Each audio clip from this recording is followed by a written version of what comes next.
Williams syndrome, WS, is a developmental disorder that affects many parts of the body. Facial features frequently include a broad forehead, short nose, and full cheeks, an appearance that has been described as elfin. Mild to moderate intellectual disability with particular problems with visual spatial tasks such as drawing and fewer problems with language are typical. Those affected often have an outgoing personality and interact readily with strangers. Problems with teeth, heart problems, especially supravalvular aortic stenosis, and periods of high blood calcium are common. Williams syndrome is caused by a genetic abnormality, specifically a deletion of about 27 genes from the long arm of one of the two chromosome 7s. Typically this occurs as a random event during the formation of the egg or sperm from which a person develops. In a small number of cases it is inherited from an affected parent in an autosomal dominant manner. The different characteristic features have been linked to the loss of specific genes. The diagnosis is typically suspected based on symptoms and confirmed by genetic testing. Treatment includes special education programs and various types of therapy. Surgery may be done to correct heart problems. Dietary changes or medications may be required for high blood calcium. The syndrome was first described in 1961 by New Zealander John C. P. Williams. Williams syndrome affects between 1 in 7,500 to 1 in 20,000 people at birth. Life expectancy is less than that of the general population, mostly due to the increased rates of heart disease. Signs and symptoms. The most common symptoms of Williams syndrome are heart defects and unusual facial features. Other symptoms include failure to gain weight appropriately in infancy, failure to thrive, and low muscle tone. Individuals with Williams syndrome tend to have widely spaced teeth, a long philtrum, and a flattened nasal bridge. Most individuals with Williams syndrome are highly verbal relative to their IQ, and are overly sociable, having what has been described as a cocktail party type personality. Individuals with WS hyperfocus on the eyes of others in social engagements. Physical. Individuals with Williams syndrome experience many cardiac problems, commonly heart murmurs and the narrowing of major blood vessels, as well as supravalvular aortic stenosis. Other symptoms may include gastrointestinal problems, such as severe or prolonged colic, abdominal pain, and diverticulitis, nocturnal enuresis, bedwetting, and urinary difficulties, dental irregularities, and defective tooth enamel, as well as hormone problems, the most common being high blood calcium. Hypothyroidism has been reported to occur in children, although there is no proof of it occurring in adults. Adults with WS have a higher risk of developing type 2 diabetes, with some cases apparent as young as 21 years old. Individuals with Williams syndrome often have hyperacusia and phonophobia, which resembles noise-induced hearing loss, but this may be due to a malfunctioning auditory nerve. However, individuals with WS can also tend to demonstrate a love of music, and they appear significantly more likely to possess absolute pitch. There also appears to be a higher prevalence of left-handedness and left eye dominance.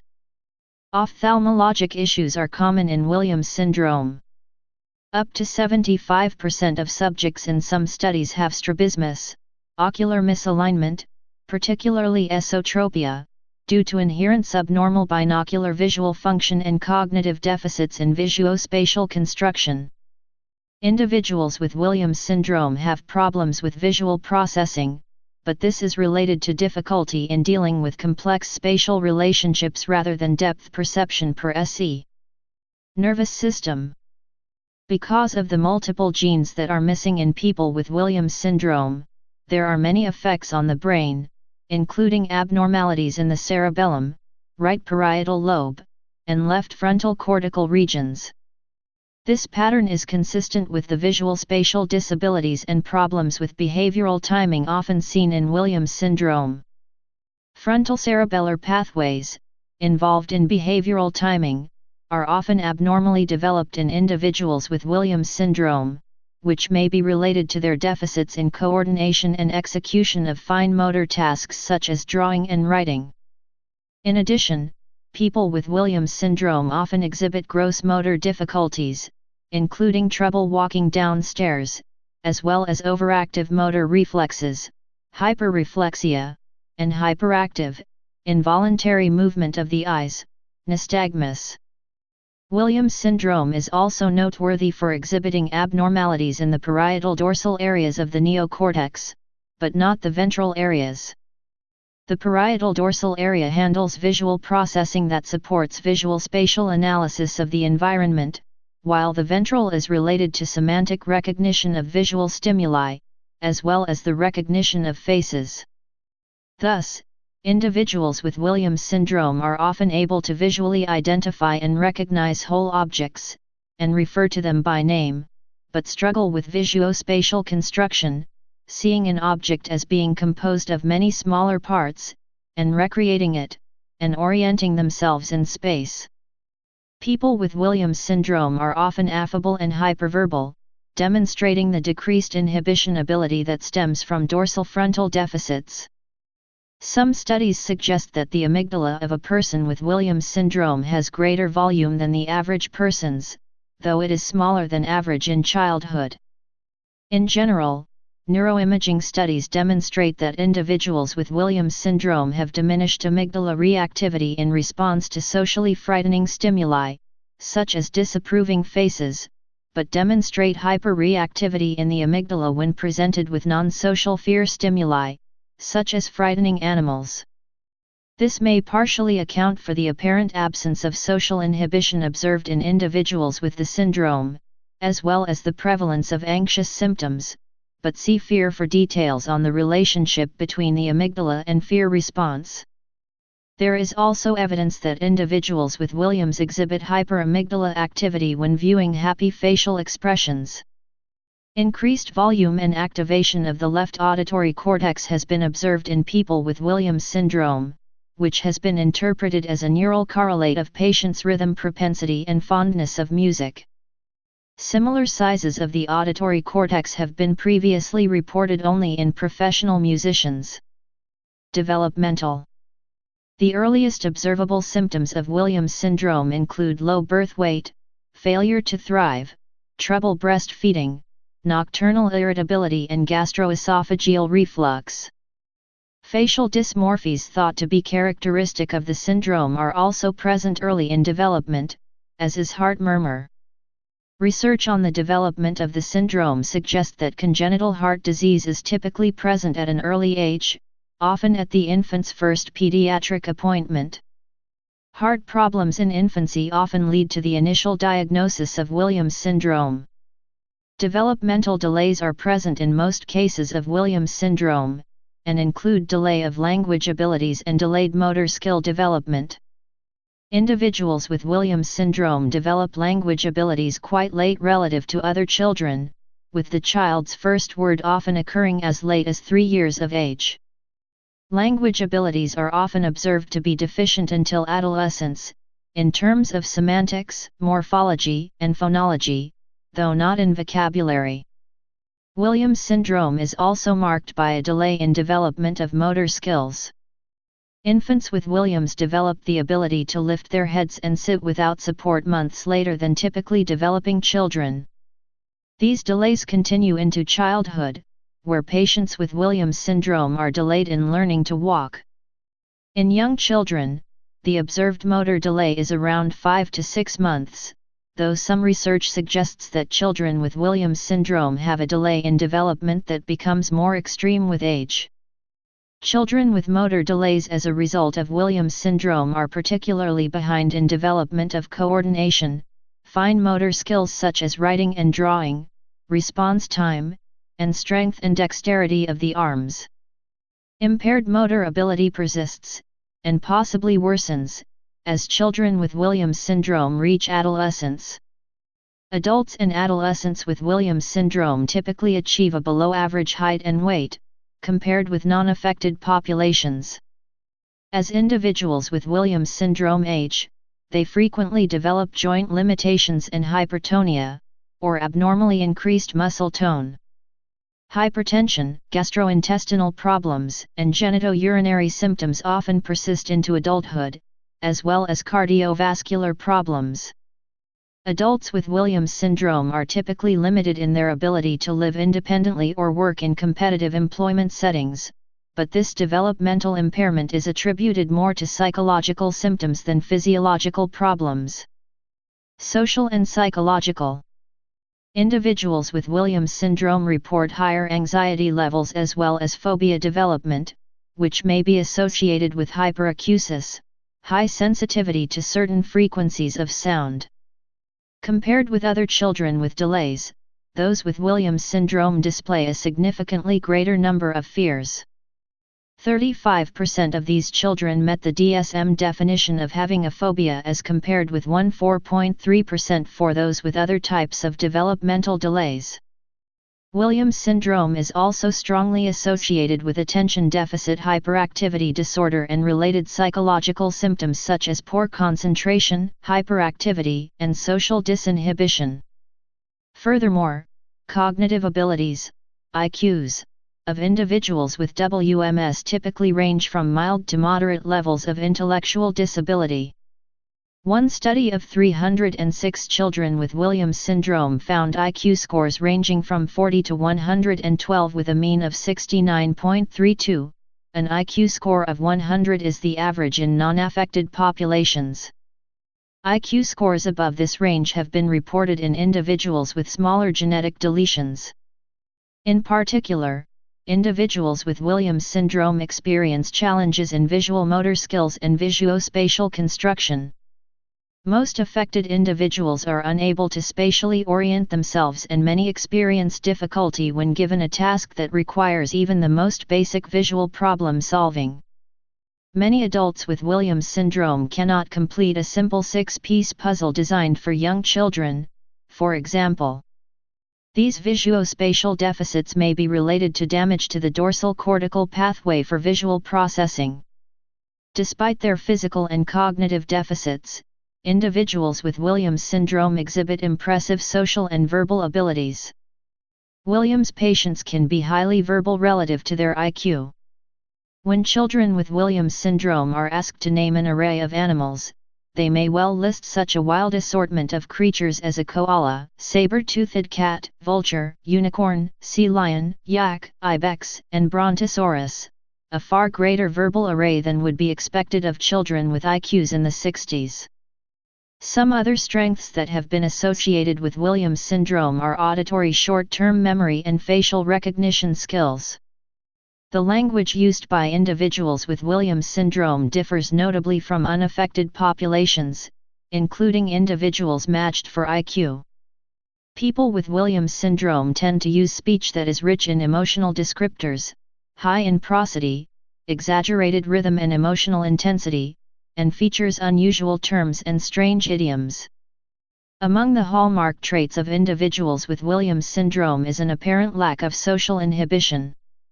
Dykens and Rossner, 1999, found that 100% of those with Williams syndrome were kind-spirited, 90% sought the company of others, 87% empathize with others' pain, 84% are caring, 83% are unselfish/forgiving, 75% never go unnoticed in a group, and 75% are happy when others do well. Infants with Williams syndrome make normal and frequent eye contact, and young children with Williams will often approach and hug strangers. Individuals affected by Williams syndrome typically have high empathy, and are rarely observed displaying aggression. In regards to empathy, they show relative strength in reading people's eyes to gauge intentions, emotions, and mental states. The level of friendliness observed in people with Williams is often inappropriate for the social setting, however, and teens and adults with Williams syndrome often experience social isolation, frustration, and loneliness despite their clear desire to connect to other people. While these children often came off as happy due to their sociable nature, often there are internal drawbacks to the way they act. 76–86% of these children were reported as believing that they either had few friends or problems with their friends. This is possibly due to the fact that although they are very friendly to strangers and love meeting new people, they may have trouble interacting on a deeper level.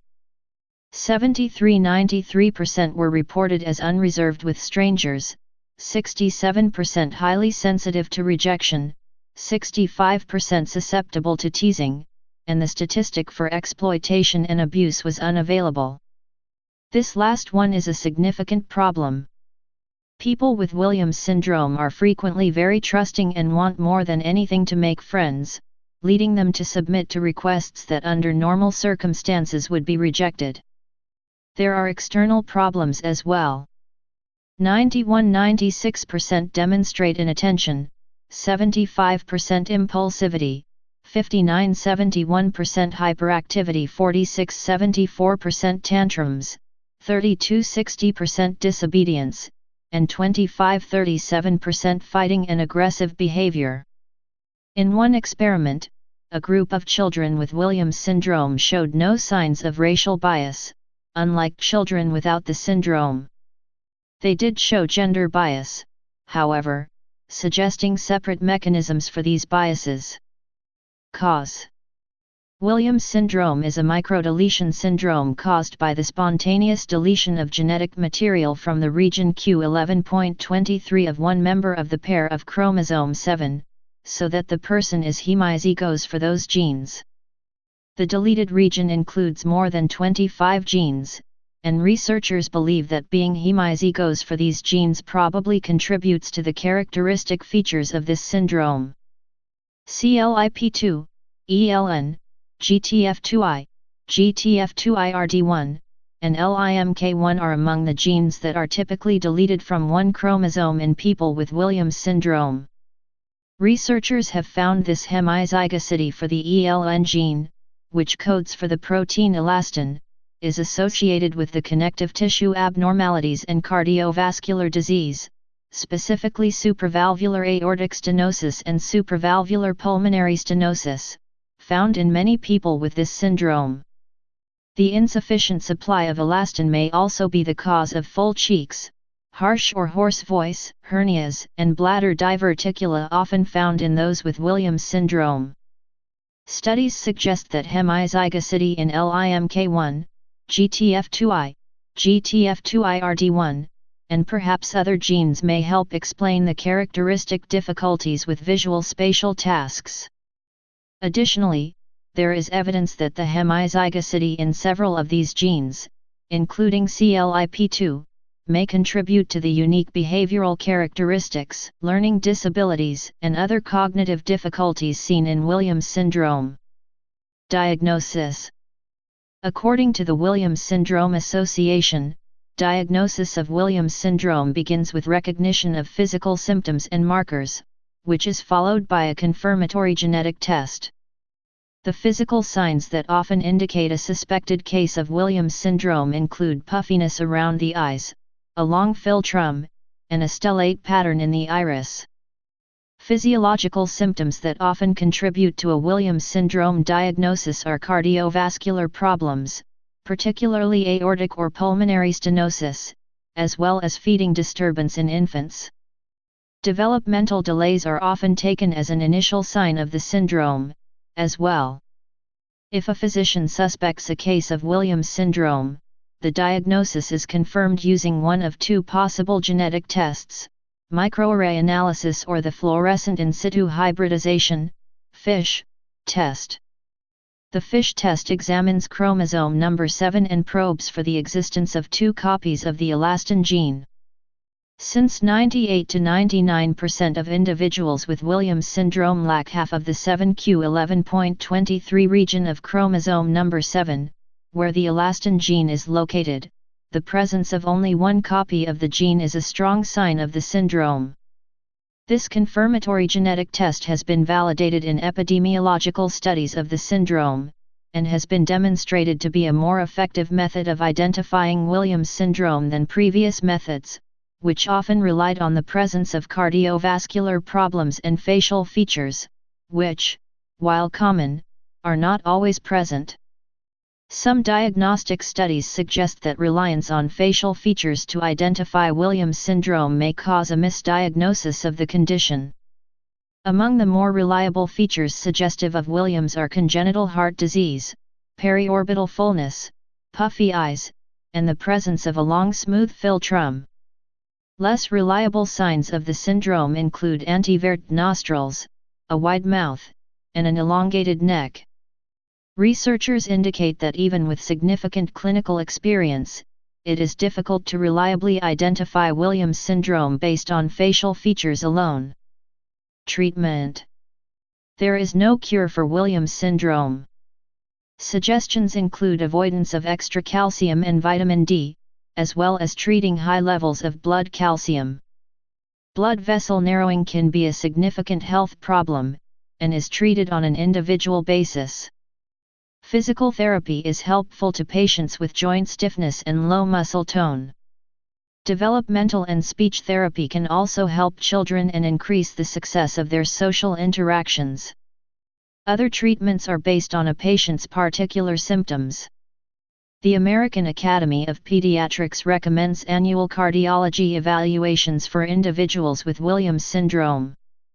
Other recommended assessments include ophthalmologic evaluations, an examination for inguinal hernia, objective hearing assessment, blood pressure measurement, developmental and growth evaluation, orthopedic assessments on joints, muscle tone, and ongoing feeding and dietary assessments to manage constipation and urinary problems. Behavioral treatments have been shown to be effective. In regards to social skills, it may be effective to channel their nature by teaching basic skills. Some of these are the appropriate way to approach someone, how and when to socialize in settings such as school or the workplace, and warning of the signs and dangers of exploitation. For the fear that they demonstrate cognitive behavioral approaches, such as therapy, are the recommended treatment. One of the things to be careful of with this approach is to make sure that the patient's charming nature does not mask any underlying feelings. Perhaps the most effective treatment for those with Williams syndrome is music. Those with Williams syndrome have shown a relative strength in regards to music, albeit only in pitch and rhythm tasks. Not only do they show a strength in the field but also a particular fondness for it. It has been shown that music may help with the internal and external anxiety that these people are more likely to be afflicted with. Something of note is that the typical person processes music in the superior temporal and middle temporal gyri. Those with Williams syndrome have a reduced activation in these areas but an increase in the right amygdala and cerebellum. People affected by Williams syndrome are supported by multiple organizations, including the Canadian Association for Williams Syndrome and the Williams Syndrome Registry. Epidemiology. Williams syndrome has historically been estimated to occur in roughly 1 in every 20,000 live births. However, more recent epidemiological studies have placed the occurrence rate at closer to 1 in every 7,500 live births, a significantly larger prevalence. As an increasing body of evidence suggests that Williams syndrome is more common than originally noted, approximately 6% of all genetic cases of developmental disability, researchers have begun to theorize past underdiagnosis of the syndrome. One theorized reason for the increase in epidemiological estimates is that there exists a substantial minority of individuals with the genetic markers of Williams syndrome who lack the characteristic facial features or the diminished IQ considered to be diagnostic of the syndrome, who often are not immediately recognized as people with the syndrome. History. Williams syndrome was first described by J.C.P. Williams and his colleagues, who wrote in 1961 of 4 patients with supravalvular aortic stenosis, mental disability, and facial features including a broad forehead, large chin, low-set, drooping cheeks, widely spaced eyes, and a wide-set mouth. A year after this report, German physician A.J. Buren described 3 new patients with the same presentation. This led to the syndrome's full original name of Williams-Buren syndrome, which is still used in some medical publications.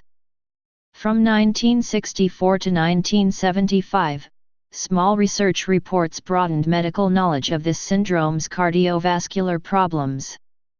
Then in 1975, K. Jones and D. Smith conducted a large-scale report on numerous patients with Williams syndrome, ranging in age from infancy to adulthood, and described the behavioral and observable physical symptoms in greater detail than previously recorded.